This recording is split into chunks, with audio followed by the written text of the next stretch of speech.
안녕하십니까. 평생투자 파트너입니다. 안녕하세요. 오늘 또 왔습니다. 네, 이경호 대리입니다. 오늘은 2021년 3월 3일. 3일 수요일입니다. 오늘 이제 같이 하게 된 이유가 회원분들의 문의가 있어가지고 그게 뭔지 좀 물어보고 이제 저의 생각도 한번 이야기 좀 해보겠습니다. 일단 오늘 시장은 뭐, 뭐 다양한 어떤 좀 뉴스가 있었지만 그것으로 인해서 그런지 모르겠지만 아무튼 한 2시경부터 해서 비차익 거래소에서 이제 비차익 매수가 좀 강하게 좀 힘을 실으면서 주가가 이렇게 쭉 올라가더라고요. 그래서 좀 신기한 모습이었고 상승했던 종목들이 보면 시장의 주도주 느낌보다는 뭐 좀 그동안에 오르지 않았던 뭐 이런 쪽이 꽤 많았던 것 같아요. 그래서 좀 그래도 다행히 전반적으로 이렇게 치우치지 않게 올라가는 모습은 좀 다행스럽다라는 생각은 합니다.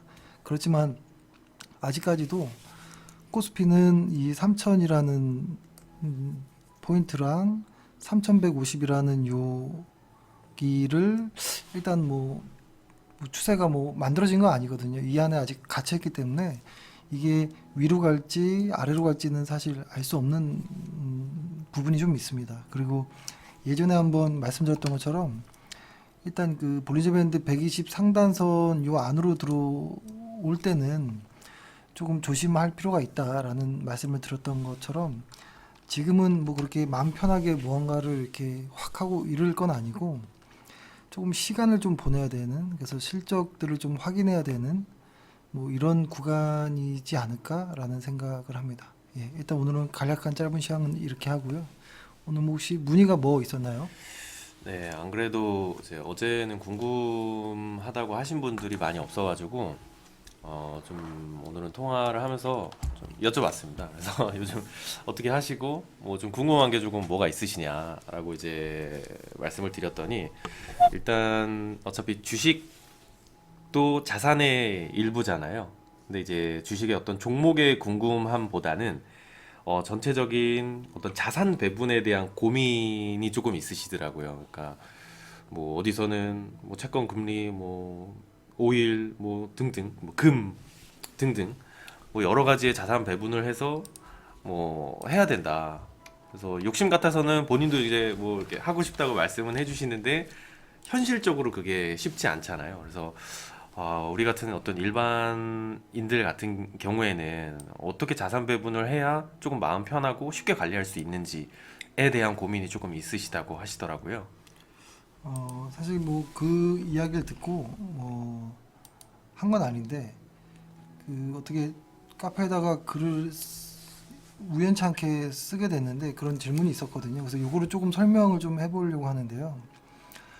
일단 그 최근에 증권사든 뭐 각종 유튜브든 인플레이션 시대가 온다면 우리 어떤 자산 포트폴리오를 좀 변경해야 되는 것 아니냐라는 어떤 이야기들이 많은데 사실 우리가 딱 인플레이션 시대에 그래도 가치가 상승하는 쪽의 자산으로 포트폴리오를 변경해서 조금 좀 이렇게 수익을 더 내보자 뭐 이런 취지인데요. 그래서 보통 흔히 좀 교과서스럽게 보면은 흔히 이야기하기를 주식을 좀 줄이든지 혹은 더 매수하기보다는 유지하는 쪽으로 이렇게 자산 배분을 하고 그다음에 채권은 축소하고 원자재는 확대하는 비중을 확대하고 그다음에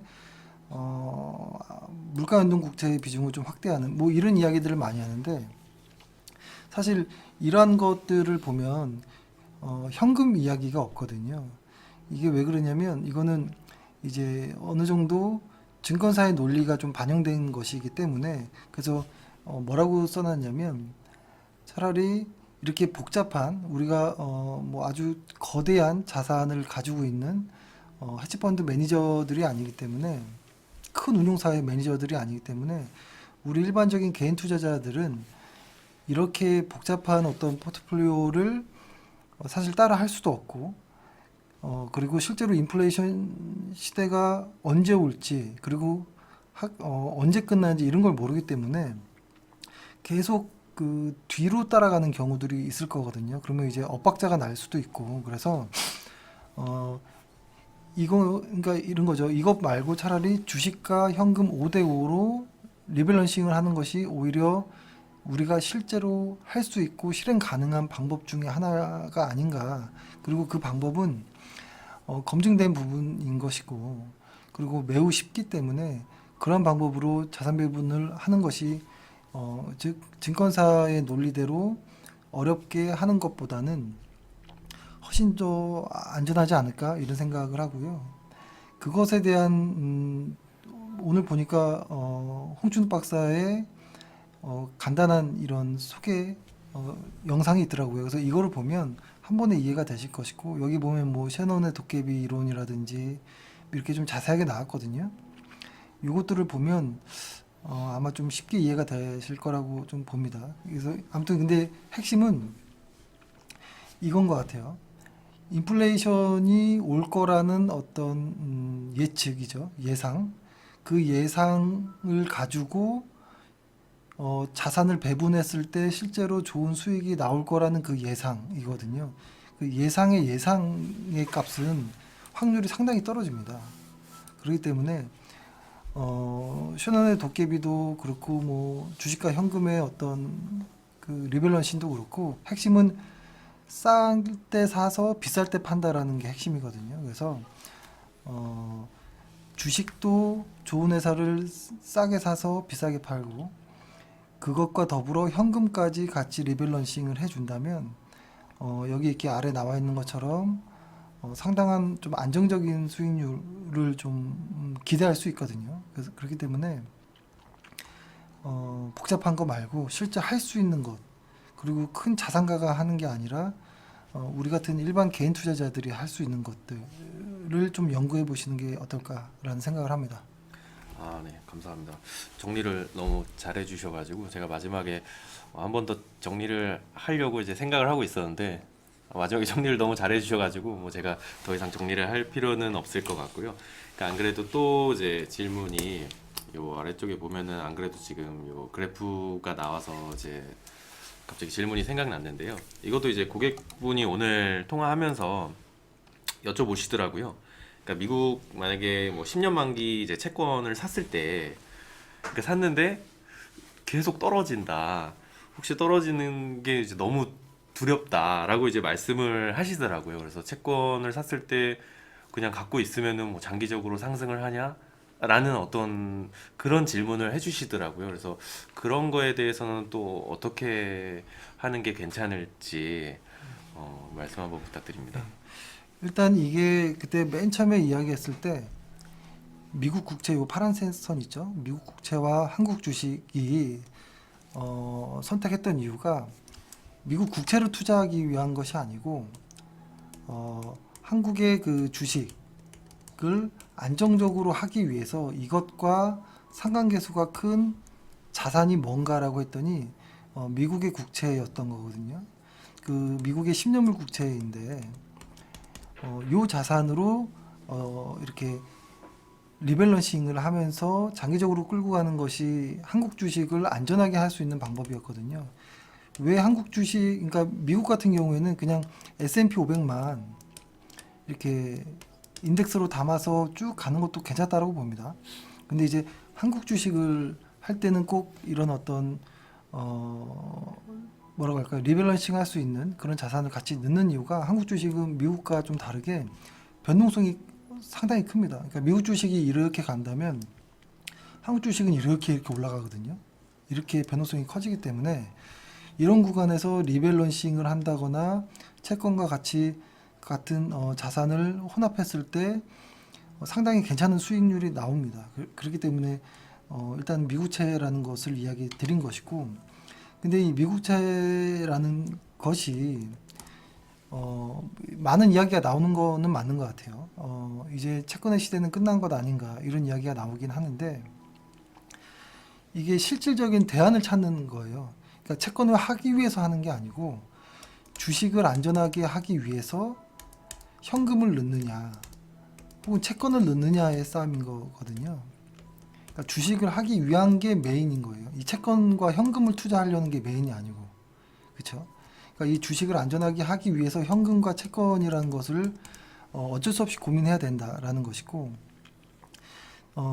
사실 현금보다는 채권을 조금 더 우선시하는 거는, 채권은 만기가 있는 자산이기 때문에 채권의 가격이 떨어지는, 그러니까 채권의 수익률이 올라가더라도 만기가 있는 것이기 때문에 완전히 영원으로 가진 않을 거라는 것이죠. 그렇기 때문에 지금의 이 파란색 채권의 이런 상승이 앞으로 계속 우상향한다기 이게 갑자기 우하향한다라기보다는 약간 완만해질 수는 있다라고 봅니다.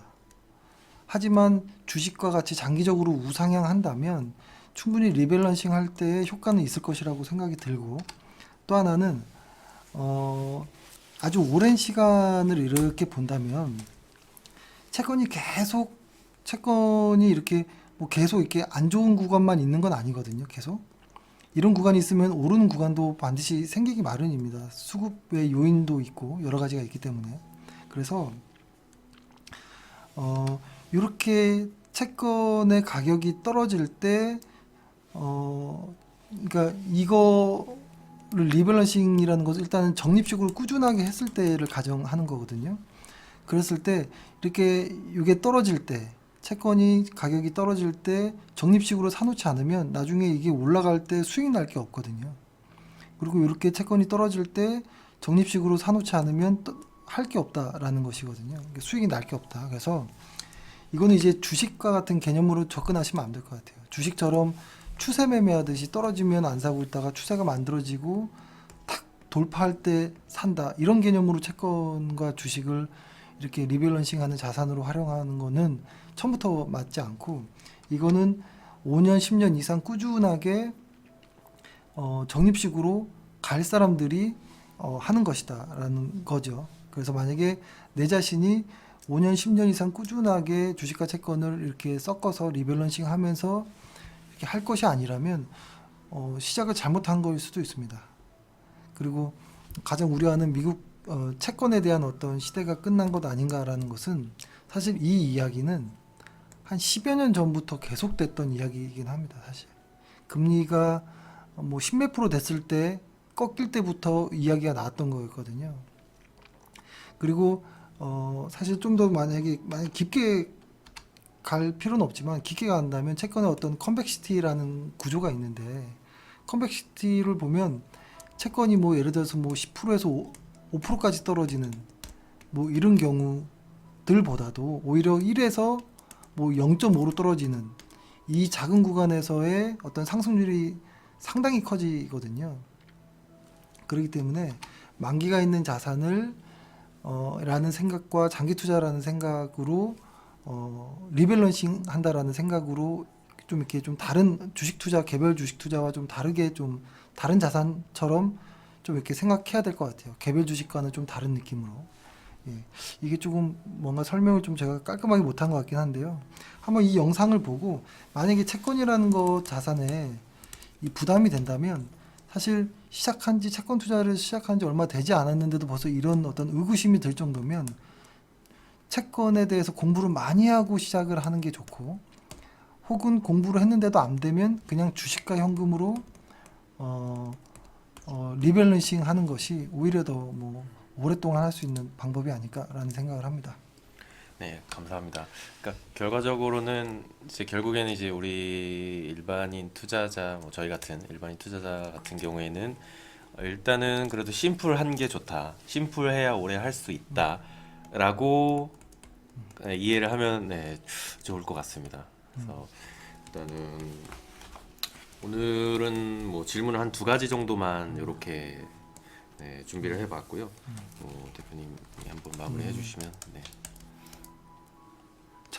그러니까 그러니까 여러 가지 상품들이 있을 거예요. 뭐 주식부터 해서 뭐 채권, 뭐 파생, 원자재, 뭐 여러 가지 어떤 뭐 FX라든지 여러 가지 어떤 자산들이 있을 것인데, 여기에서 어떤 자산들이 수익률이 높은지는 사실 사람에 따라 다르거든요.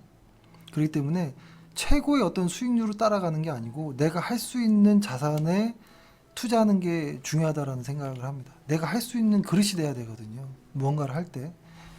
만약에 수익률만 보고 가서 옵션으로만 갈 수 있는 건 아니잖아요. 그죠? 그렇기 때문에 내가 할 수 있는 것 안에서 최선의 방식을 선택해야 되고, 그러기 위해서는 그 자산을 좀 알아야 될 필요가 있는 것 같아요. 그래서 뭐 오늘은 일단 이렇게 좀 이야기를 했고요. 아까 처음에 이야기했던 것처럼 아직 뭐 코스피가 그렇게 뭐 추세가 잡히거나 뭐 이런 건 아닙니다. 그렇기 때문에 최근에 뭐 급등하는 코스피의 어떤 상승과 하락에 너무 이렇게 신경 쓰지 마시고, 일단은 추세가 어디 쪽으로 위로 갈지 아래로 갈지를 좀 확인하고 좀 천천히 매매하는 것도 뭐 어떨까라는 생각을 합니다. 예, 오늘을 좀 이렇게 해서 마치도록 하겠습니다. 감사합니다. 네, 감사합니다.